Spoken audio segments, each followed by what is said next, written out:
नमस्कार दोस्तों आज हम आपके साथ श्रीमद् भगवत गीता के 12वें अध्याय के अंतिम 4 श्लोक नंबर 17, श्लोक नंबर 18, श्लोक नंबर 19 और अंतिम श्लोक नंबर 20 पर ज्ञान की वार्तालाप करते हुए ये समझने की कोशिश करेंगे कि भगवान की प्राप्ति में हमें क्या क्या बाधाएं आती हैं और उन सब से पार होने की विधि क्या है। दोस्तों यही आज के 4 श्लोकों का निचोड़ है, जिसमें भगवान अर्जुन को संबोधित करते हुए कहते हैं कि हे अर्जुन, जो व्यक्ति ना तो कभी किसी से नफरत करता है और ना ही किसी से बदले की भावना रखता है और ना ही वह कभी ज़्यादा खुशी होने पर हर्षित ही होता है और ना ही कभी गम होने पर उदास हो जाता है, इसलिए वो शोक में भी कभी नहीं डूबता और ना ही किसी चीज़ की प्राप्ति की इच्छा ही करता है। इसलिए हे अर्जुन, जो मनुष्य सभी प्रकार के शुभ अथवा अशुभ इन संपूर्ण कर्मों का त्यागी है, अर्थात कर्म करते हुए भी फल की इच्छा से रहित होकर केवल करने योग्य कर्म करता है, वह भक्ति से युक्त मनुष्य मुझे अति प्रिय है। और जो मित्र और शत्रु में समान, मान और अपमान में भी समान स्थिति में रहता है और जिसको सर्दी गर्मी में भी कोई फर्क नहीं लगता और जो सुख और दुख रूपी आपसी द्वंद्वों के द्वेष से भी आसक्ति से रहित है, निंदा और स्तुति को भी समान समझता है और शरीर निर्वाह के लिए अपना कर्म करता हुआ भी मुझ में मन लगाने वाला है। और जहाँ जो जिन जिन देहधारी और मित्र संबंधियों के साथ वो रहता है,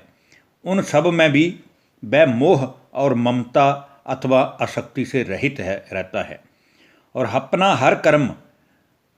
योग्य कर्म करता हुआ वह स्थिर बुद्धि भक्ति द्वारा भगवान को पाने वाला पुरुष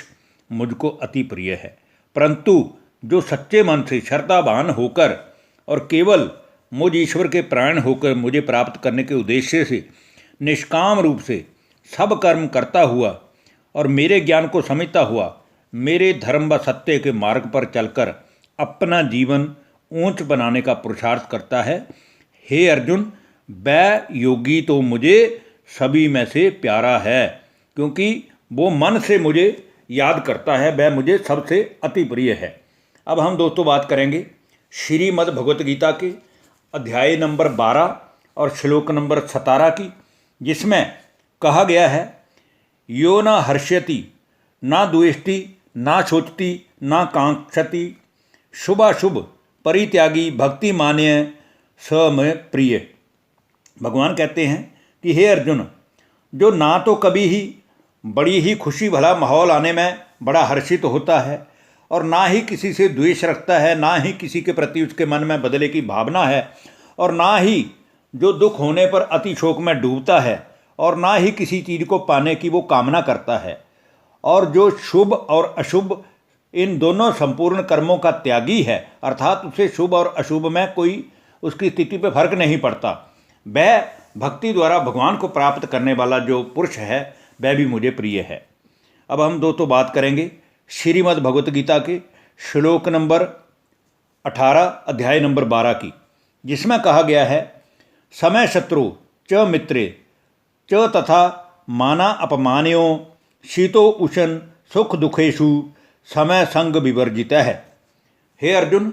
जो शत्रु में और मित्र में, मान में अथवा अपमान में समान स्थिति में स्थित रहता है, जिसको इन दोनों ही रूपों से कोई फर्क नहीं पड़ता, जो सर्दी हो या गर्मी हो, सुख हो या दुख हो, ये आपसी जो द्वंद्वात्मक दोनों ही चीज़ें हैं, इनमें भी वो समान स्थिति में रहता है और आसक्ति से सदा ही रहित रहता है, वह योगी भी मुझे प्रिय है। अब हम दोस्तों बात करेंगे श्रीमद् भगवत गीता के अध्याय नंबर 12 की श्लोक नंबर 19 की, जिसमें भगवान कहते हैं, तुल्य निंदा स्तुतिर्मौनी संतुष्टो येन केनचित अनिकेत स्थिरमति भक्तिमान में प्रियो नर।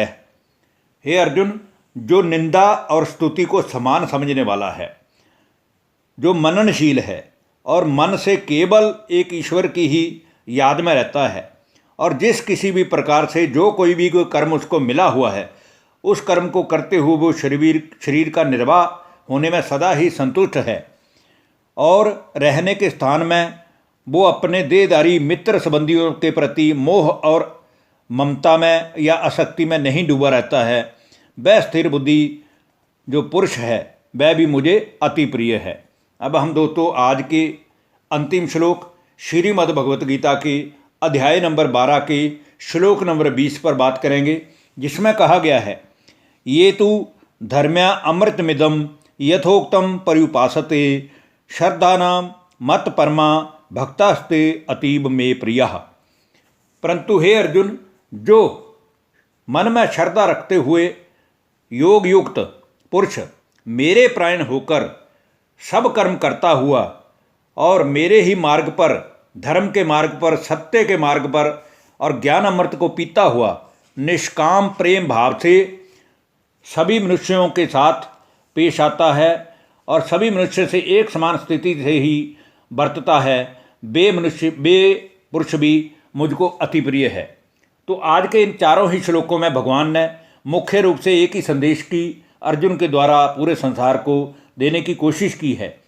कि संसार, हम जो कर्म करते हैं या जो कर्म हमें करने को मिला हुआ है उसमें हमारी निंदा हो या स्तुति हो, हमारे को सुख मिले या दुख मिले, मौसम गर्मी का हो या सर्दी का हो, लेकिन हमारे ऊपर उसका ना प्रभाव नहीं पड़ना चाहिए, हमारी स्थिति उसमें विपरीत नहीं होनी चाहिए, खराब नहीं होनी चाहिए। तब कोई कहेगा कि ये भगवान के बच्चे हैं और इनका भगवान के साथ कनेक्शन ठीक है। धन्यवाद। नमस्कार दोस्तों।